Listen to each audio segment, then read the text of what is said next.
Baik, Assalamualaikum warahmatullahi taala wabarakatuh. Okey, selamat pagi, salam sejahtera cikgu ucapkan kepada semua anak-anak cikgu yang cikgu kasihi. Okey, cikgu harap kamu semua sudah mengambil sarapan pagi dan bersedia dengan pembelajaran kita pada hari ini. Jadi pada hari ini kita akan masuk kepada bab 2.3 iaitu pembentukan negeri-negeri Selat. Okey. Standard pembelajaran ialah membincangkan pembentukan negeri-negeri Selat dan elemen kewarganegaraan dan nilai, menjelaskan kepentingan sifat berwaspada dalam membuat keputusan. Okay, jadi sebelum kita mulakan pembelajaran pada hari ini, cikgu nak jelaskanlah secara ringkas apa yang ada ataupun apa yang akan kita lakukan ataupun apa yang ada dalam pembelajaran kita pada hari ini.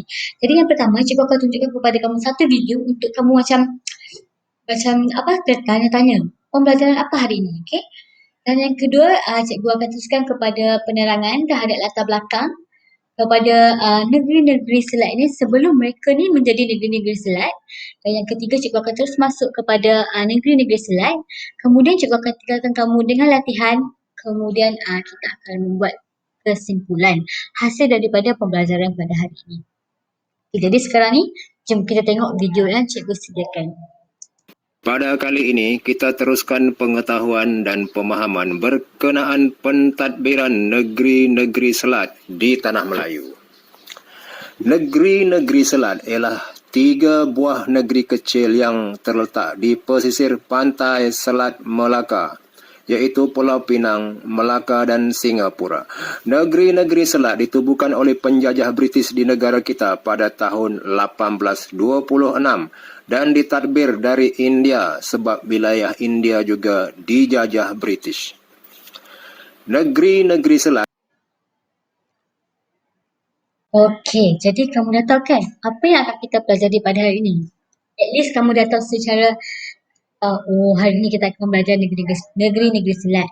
Okey, jadi sekarang ni mari cikgu terangkan kepada kamu tentang latar belakang negeri-negeri ini sebelum negeri-negeri ini menjadi negeri-negeri Selat. Okey. Sebelum tu, apa itu negeri-negeri Selat? Negeri-negeri Selat merupakan unit pentadbiran yang dibentuk oleh British untuk mengukuhkan penguasaannya. Okay, negeri-negeri Selat dibentuk pada tahun 1826 dan dibubarkan pada tahun 1946. Okay, kamu jangan risau, senang saja negeri-negeri Selat ni.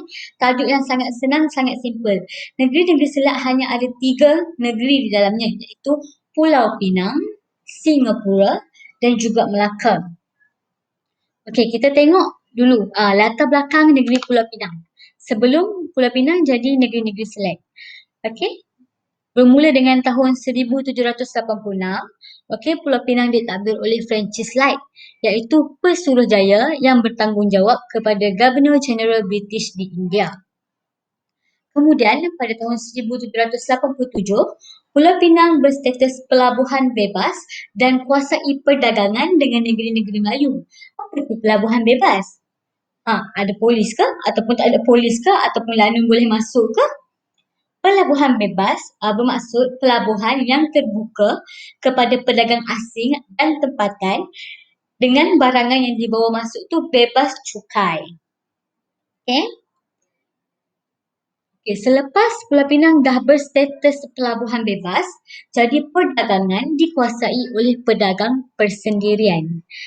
Kemudian pada 1805, Pulau Pinang dinaik taraf menjadi presidensi keempat selepas Benggala, Madras dan Bombay di India. Dan di Pulau Pinang ada seorang Governor. Okay, Governor ni dia berfungsi ataupun dia dilantik sebagai ketua pentadbir Pulau Pinang. Baik, kita tengok pula Singapura. Okey, Singapura bermula pada tahun, latar belakangnya bermula daripada tahun 1819. Singapura ditadbir oleh residen. Tadi Pulau Pinang oleh Governor. Sekarang Singapura ditadbir oleh residen. Residen ni apa peranannya?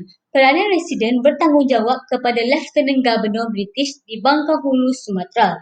Jadi pada tahun 1823, Singapura diisytiharkan sebagai pelabuhan bebas.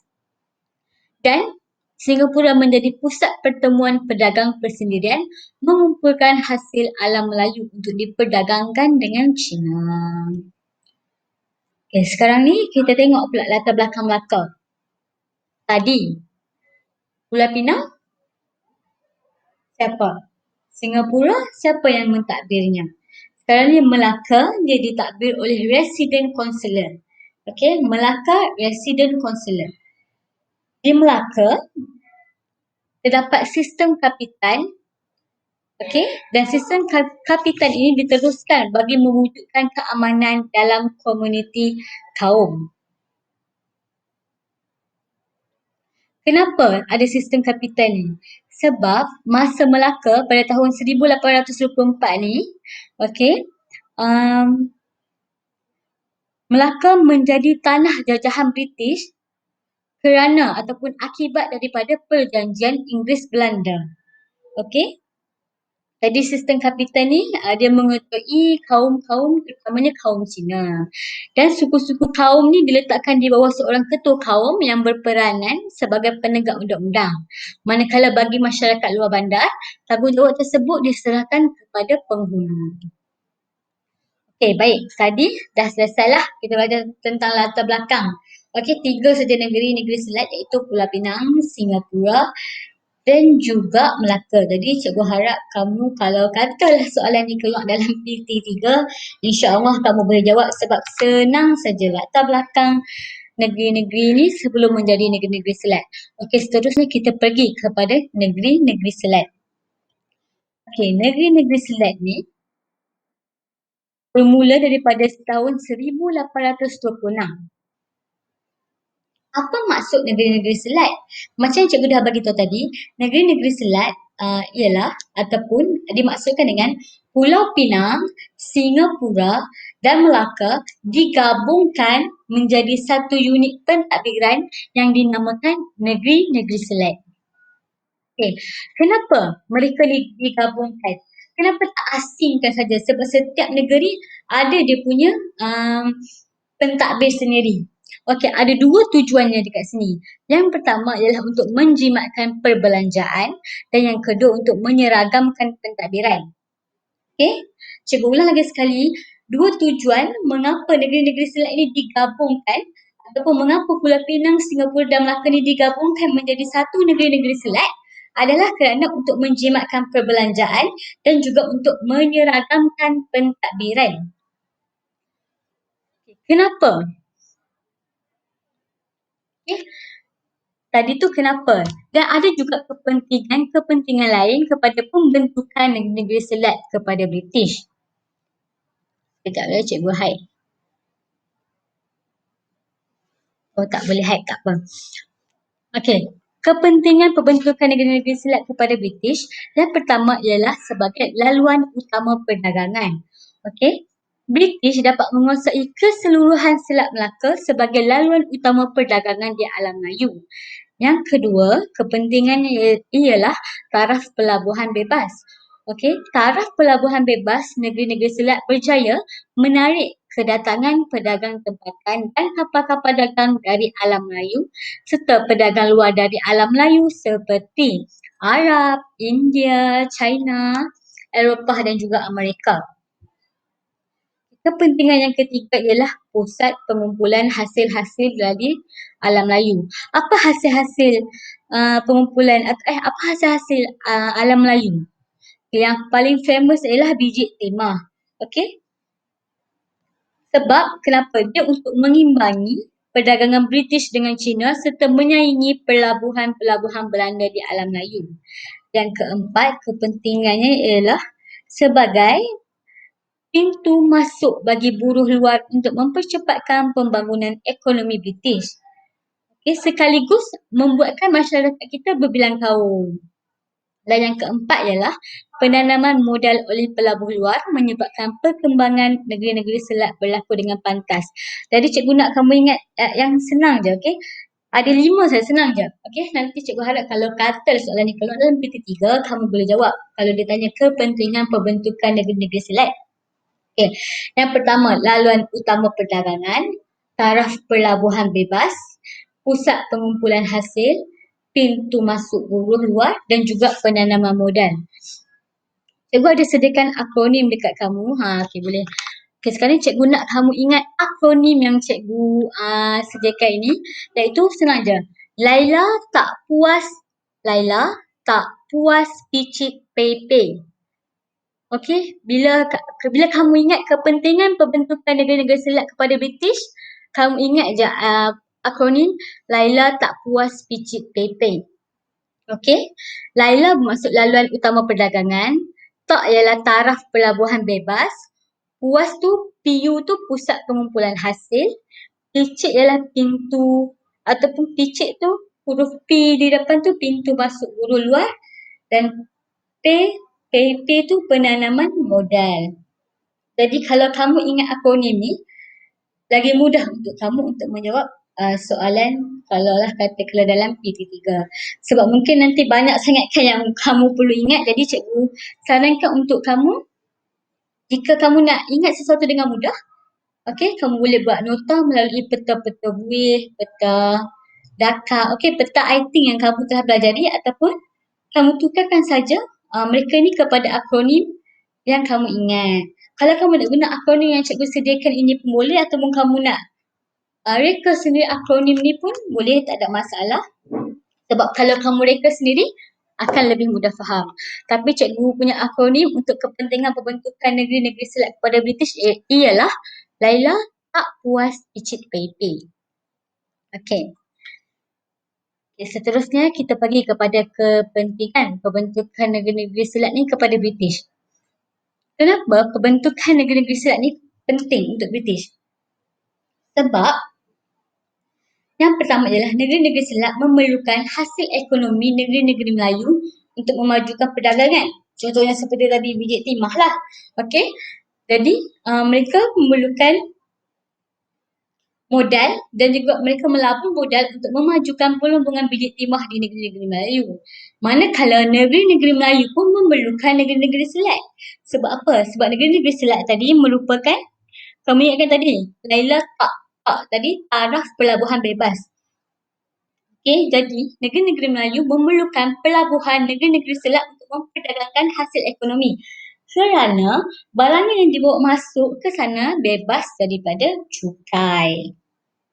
Okey, senang je. Memang senang je bab kita hari ni, tapi kalau kamu tak faham ataupun macam cikgu telah laju ataupun kamu nak cikgu ulang kepada cikgu,